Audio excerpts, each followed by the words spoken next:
Hay momentos en la historia en el que un pequeño evento puede cambiar toda una narrativa por completo. No poco a poco ni con pequeños matices, sino con golpes. De estos golpes que obligan a uno a replantearse todo lo que creía saber. Y lo que acaba de salir sobre el príncipe Harry y Meghan Markle apunta exactamente en esa dirección. Porque hoy no estamos ante el típico titular que dura un par de días y desaparece. Estamos ante una serie de afirmaciones que vienen de alguien que conoce el terreno que pisa, que lleva años dentro de este mundo y que sabe muy bien el peso de cada palabra que dice. Hablamos de Charlotte Griffith, una periodista con acceso real, con fuentes, con trayectoria dentro del periodismo de la realeza británica y alguien que no necesita inventarse historias para generar ruido y que precisamente por eso, cuando decide hablar en estos términos, obliga a que prestemos atención. Y lo que está planteando no es una crítica más a la pareja, no es el típico comentario ácido ni una opinión sin recorrido. Es algo mucho más profundo, porque lo que hace es cuestionar directamente toda la narrativa que se ha construido durante años en torno a ellos. Esa historia que hemos escuchado repetida una y otra vez, la de dos personas que se enamoran locamente, que intentan encajar en una institución rígida, que sufren la presión mediática, que viven tensiones internas y presiones y que finalmente toman la decisión difícil, casi dolorosa, de marcharse para proteger su bienestar, su familia y su libertad. Ay, pobrecillos, que me entran ganas de llorar escuchando a estos reales pasarlo tan mal.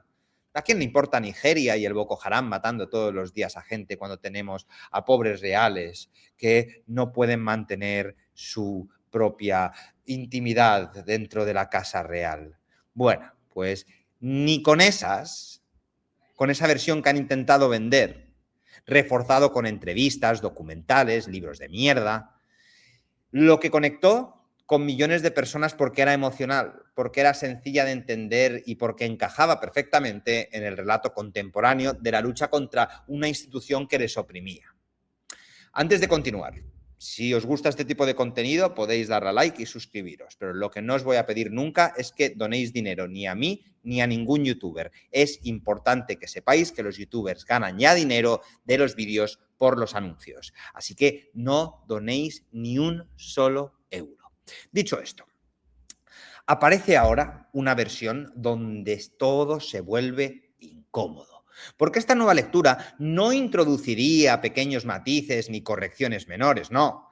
Cambia completamente el marco de interpretación, ya que según Griffith, esta periodista con conexiones reales, no estamos ante una historia de amor que se deteriora con el tiempo, sino de algo que está planificado desde el principio. Y claro, cuando tú introduces esta posibilidad, todo lo demás empieza a tambalearse, porque ya no estás analizando decisiones tomadas bajo presión, sino movimientos dentro de una estrategia. Y esto es lo que realmente hace que este momento sea importante, porque no viene de un comentario aislado, viene de dentro del propio ecosistema mediático que ha cubierto durante años la Casa Real y de alguien que sabe cómo se construyen estos relatos, ya que ha estado presente en ellos toda su vida. Y cuando alguien con ese perfil decide hablar en estos términos, pues todo cambia completamente. Y allí está la clave de lo que hoy os voy a contar. Si lo que hemos planteado hasta ahora ya es incómodo, lo que viene a continuación directamente rompe con el relato por completo. Porque la acusación real que hace esta periodista sobre Harry y Meghan no es una crítica superficial ni una interpretación abierta, es una afirmación que, de ser cierta, cambiaría la naturaleza de la relación. Aquí entra en concepto una idea que puede resultar algo técnica, pero que es clave para entenderlo todo. El love bombing, el bombardeo de amor, si lo traducimos al castellano. Una estrategia de manipulación emocional que consiste en saturar a la otra persona con atención, afecto, validación y una aparente conexión total hasta el punto que la relación parece perfecta, casi diseñada a medida. Y esto no es algo abstracto, porque cuando miras el perfil del imbécil de Harry, en ese momento todo encaja de una manera bastante clara. Un tío que ha perdido a su madre, con una relación compleja en la institución que ha crecido, con una necesidad muy clara de construir una familia propia y, según testimonios, un hombre solitario. Y es precisamente allí donde, según esta interpretación, se produce el encaje perfecto, porque Meghan no aparece simplemente como una pareja, sino como la respuesta a todas esas carencias, algo que valida, que apoya, que coincide en todo, que quiere lo mismo, que siente lo mismo y que proyecta exactamente el mismo tipo de vida que él desea.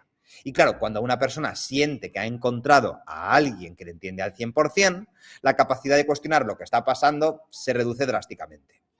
Y lo interesante aquí no es solo la intensidad de esta conexión, sino la posibilidad de que la conexión no fuera completamente espontánea, sino construida, observada y adaptada en función de lo que Harry necesitaba en ese momento, porque eso es precisamente lo que hace esta técnica del bombardeo de amor. No es una mentira evidente, es una versión exagerada y perfectamente calibrada de lo que la otra persona querría ver. Y cuando eso funciona, ocurre algo muy concreto, que también encaja con lo que vimos en esta historia, y es que todas las voces externas empiezan a percibirse como amenazas. Amigos, familia, figuras cercanas, personas que no entienden, que no quieren lo mejor para él, que están interfiriendo. Y ese cambio no ocurre porque de repente todos están equivocados, sino porque la percepción de la realidad ya ha sido alterada. En ese punto, la relación deja de ser simplemente una relación y se convierte en el eje central de todo. Y aquí es donde la historia deja de ser romántica y empieza a volverse incómoda. Porque si esta lectura es correcta, la lectura que ha hecho esta periodista, que a priori conoce bien Casa Real, no es una pareja que se dejó llevar por el amor, sino ante una dinámica en la que una de las partes creía que la otra persona sentía lo mismo que él y había pasado por exactamente lo mismo, y la otra persona, actuando cual depredadora, estaba aprovechándose de las circunstancias del pobre imbécil monarca. Si hay un elemento que, visto con perspectiva, resulta imposible de ignorar en todo esto, es la velocidad a la que ocurrió todo, ¿no? Porque la relación entre el príncipe Harry y Meghan no solo avanzó rápido, sino que avanzó a una velocidad que dejó fuera cualquier tipo de reflexión real y cualquier tipo de espacio para la duda o para que las personas cercanas pudieran intervenir con criterio. Y aquí es donde empiezan a encajar partes que en su momento parecían anécdotas, porque no fueron una ni dos veces que pidieron prudencia, no fue un comentario aislado sin importancia, fueron personas clave en la vida de Harry las que dijeron que frenara, que se diera tiempo, que no tomara una decisión precipitada y hasta que esté completamente seguro, como su propio hermano, el otro tonto las tres, príncipe William, que por lo visto también la madre, ¿no? La abuela, Isabel II, les había sugerido esperar antes de dar ningún tipo de paso. Y lo que ocurre aquí es revelador, porque en lugar de generar una pausa, esas advertencias provocan el efecto contrario. Se ignoran e incluso aceleran toda su relación. Personas que habían formado parte del círculo de confianza de Harry durante años pasan a ser vistas como obstáculos, como interferencias que no entienden la relación y que no le quieren aceptar. Y esto, lejos de ser algo casual, encaja perfectamente con el patrón que hemos mencionado antes. Porque cuando una relación avanza a este ritmo y bajo esas condiciones, no deja espacio para la contradicción. Y aquí entraría otro elemento clave que se menciona en este contexto, que es la idea de urgencia. Esa sensación de que hay que actuar ya, de que esperar tiene consecuencias, de que el tiempo juega en tu contra y, en este caso, algo especialmente poderoso, el reloj biológico. Una herramienta que bien utilizada puede generar máxima presión emocional porque convierte una decisión racional en una carrera contra el tiempo.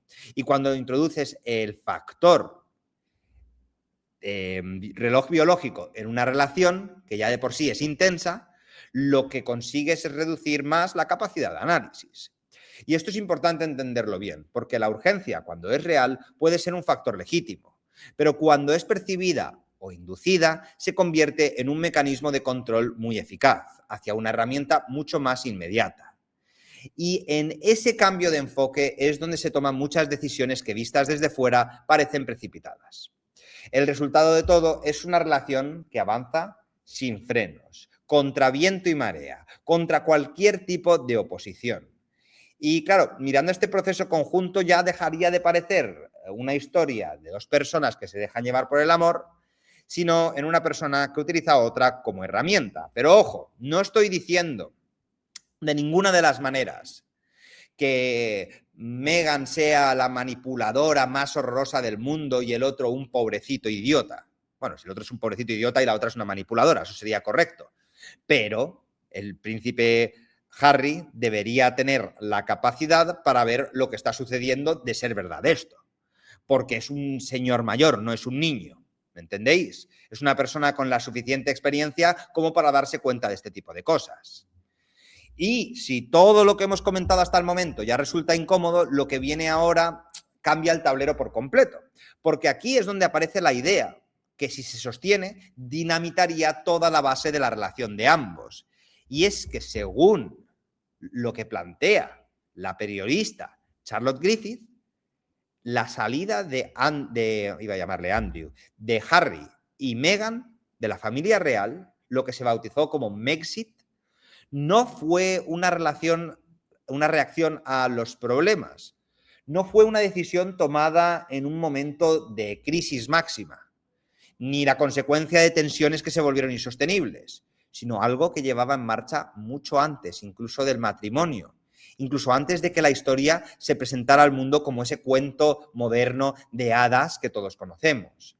Porque uno de los detalles más reveladores de todo este relato es el destino, California, que durante años se ha presentado como una consecuencia lógica de lo ocurrido, como el lugar al que trasladan después de romper con la institución, como una especie de refugio tras el conflicto. Pero lo que se está sugiriendo aquí es algo muy distinto, que California en realidad no era el plan B, que no era la alternativa, que siempre fue el objetivo, el punto final de un recorrido que ya estaba definido. Y claro, cuando introducimos esta idea, todo lo demás empieza a encajar de una manera bastante fría, bastante más calculada. Y aquí es donde aparece uno de los elementos más llamativos de toda esta historia, el famoso Plan de Sudáfrica. Ese supuesto sueño compartido de vivir fuera de los focos, de construir una vida tranquila, privada, alejada del ruido mediático, algo que encajaba perfectamente con el príncipe Harry y que había expresado en múltiples ocasiones como su deseo real, una vida más sencilla, conectada con algo más auténtico, lejos de la presión constante. Y según este nuevo relato, todo esto no era más que una puesta en escena, una narrativa para reforzar la conexión, para alinear expectativas, para dar la sensación de que ambos querían exactamente lo mismo, incluso hasta el punto de llegar a buscar casas, a hablar de barrios, a proyectar una vida que en realidad nunca iba a existir. Y aquí es donde la historia se vuelve especialmente incómoda. Porque de ser cierto, no estaríamos hablando de una decisión que cambia con el tiempo. Estamos hablando de una intención que se mantiene oculta el suficiente tiempo como para asegurar que el proceso avance sin ningún tipo de fricción. No es que las circunstancias cambiaran, es que la dirección nunca cambió. Lo único que cambió fue el momento en el que se hizo visible, y esto transforma la interpretación de todo lo que vino después, porque convierte lo que parecía una huida forzada en algo mucho más cercano a una ejecución planificada. Y claro, la salida ya estaba decidida desde el principio. Entonces todo el relato construido a posteriori pierde toda su fuerza porque ya no puede sostener con la misma credibilidad la idea de que se fueron porque no les quedaban más opciones. Porque cuando una decisión está tomada de antemano, los acontecimientos posteriores dejan de ser la causa y pasan a ser la justificación. Y eso hace que este punto cobre especial importancia, porque vemos un cambio de historia total, que no tiene absolutamente nada que ver con la narrativa que ellos quieren manejar. Y cuando una historia cambia de repente de esta manera, no estás revisando detalles, estás reescribiendo el relato. Y aquí entra en juego una persona vil, una persona asquerosa, una persona peligrosa, Oprah Winfrey, ¿vale? Y su famosa entrevista con este par de desgraciados.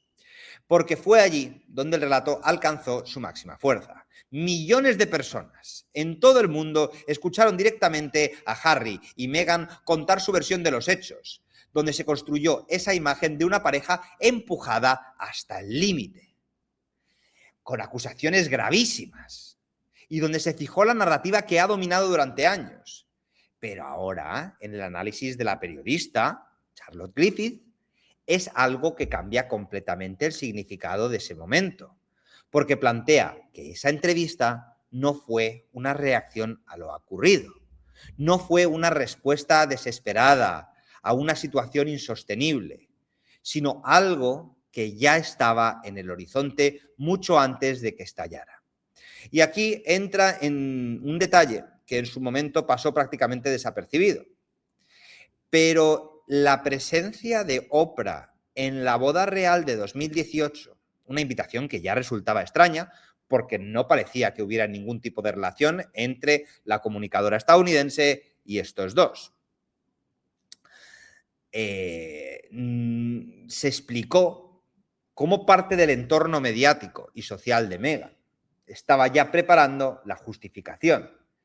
Sin embargo, si aceptamos la posibilidad de que esa invitación no fuera casual, sino estratégica, entonces lo que parecía una anécdota se acaba convirtiendo en una pieza clave dentro de un plan mucho más amplio, porque implicaría que el contacto con Oprah no fue consecuencia de los problemas, sino parte de la separación que vendría después.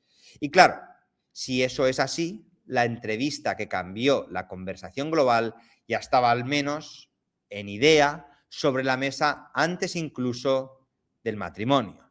Entonces, el relato que se construyó a partir de ella pierde su carácter espontáneo, pierde esa sensación de confesión forzada, de último recurso, de necesidad emocional, que no significa necesariamente que todo lo que se dijo fuera falso, pero sí significa que el contexto en el que se presentó no tenía todo el sentido que le han querido dar.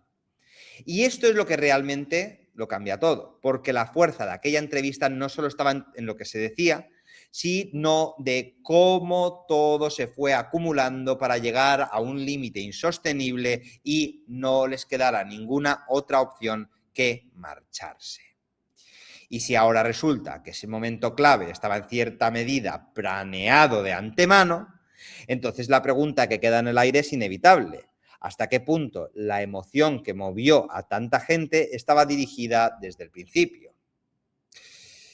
Y llegados a este punto, hay que decir claro y sin rodeos y sin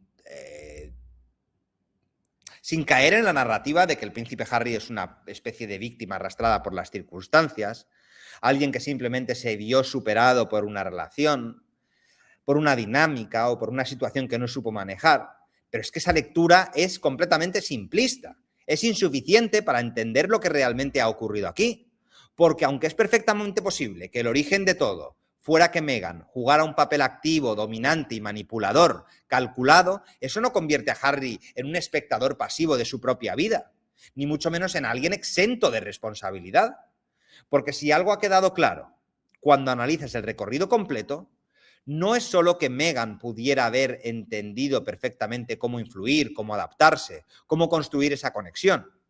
Algo que encaja con los patrones de lo que hemos descrito anteriormente, de manipulación emocional, como el bombardeo de amor, sino que Harry no solo entró en esa dinámica, sino que decidió mantenerse en ella, reforzarla y convertirla en el eje de todas sus decisiones posteriores. Y aquí es donde se rompe el relato de alguien llevado a esa situación. Y esto, ojo, que también se podría aplicar a Felipe y Leticia, ya que muchos de mis seguidores me dicen, el pobre Felipe que la ha pillado esta arpía.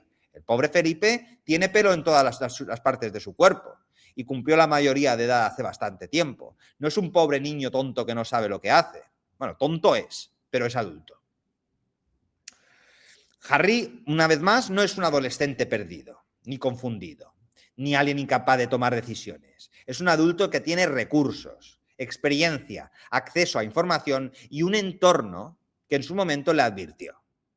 Y aún así, él ignoró esas advertencias y además tomó decisiones tremendas, que no pueden explicarse desde la influencia externa, porque hablamos de un comportamiento que ha mantenido durante años ya. Entrevistas, documentales, declaraciones públicas, ahí dejarme en paz, que no me dejáis de seguir, pero quiero publicar este libro y lo voy a presentar en el mundo entero.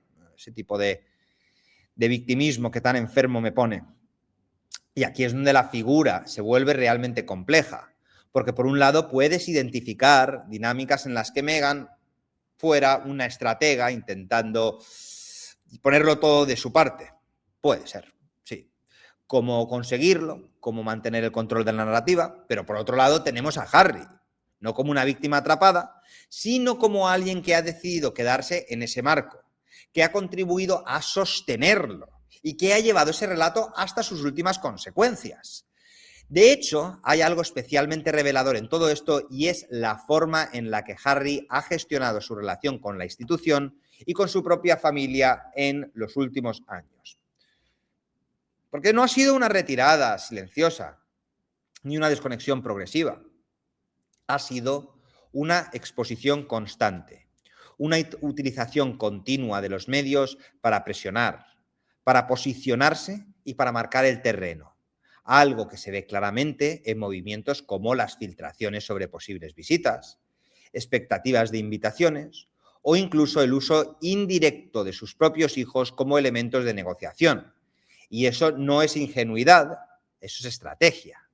Y aquí es donde la visión de Harry como víctima queda como simplista, porque aunque puede haber elementos en el origen que expliquen cómo empezó todo, lo que no se puede ignorar es cómo ha evolucionado. Y al final, en última instancia, le hace cómplice, consciente y responsable de todo lo que hoy hemos dicho. Y al final, uno cuando junta todas las piezas y ve la secuencia completa sin quedarte solo con los momentos más emocionales o con el relato más cómodo, lo que aparece es simplemente una historia distinta, una historia invertida, como la historia de dos personas que se enamoran, chocan contra una institución y deciden marcharse. Y al final nos damos cuenta, de acuerdo a la versión de esta periodista, que todo estaba planeado prácticamente desde el principio. Y eso lo cambia todo, porque dejamos de ver una historia de amor como una historia de manipulación, una historia de ventajismo, una historia de salirte con la suya pase lo que pase. Y claro, eso tiene una implicación enorme porque no solo afecta nuestra percepción de estos príncipes, de cada declaración, de cada entrevista, de cada detalle, de cada línea escrita en el libro o frase soltada en el documental. Si el punto de partida cambia, cambia todo con él. Incluso con todo esto sobre la mesa, hay algo que sigue resolverse del todo. Y es precisamente lo que hace que esta historia siga siendo potente. Y es que el caso sigue avanzando. No hay una verdad definitiva que se pueda señalar sin matices. Lo que hay es un cambio de perspectiva, una grieta en el relato que hasta ahora parecía sólido. Y esta grieta es suficiente para replanteárnoslo todo. Porque al final la pregunta ya no es ¿qué pasó?, sino cómo queremos interpretar lo que pasó. Y si seguimos aceptando la versión de la historia de amor entre dos tortolitos, quizás estemos completamente equivocados. O quizás esta periodista también esté equivocada. Pero claro, esta es la clave de todo. Cuando una historia cambia de esa manera, ya no se trata de ajustar detalles. Se trata de entender que lo que creías que era una cosa puede no haberla sido nunca. Y me encantaría sobre todo saber qué pensáis vosotros de esta vertiente. ¿Pensáis que tiene sentido? ¿Pensáis que no? Sea cual sea vuestra respuesta, os estaré leyendo como siempre y nos vemos en el próximo vídeo, muy pronto aquí en A Prueba con Nota Alta.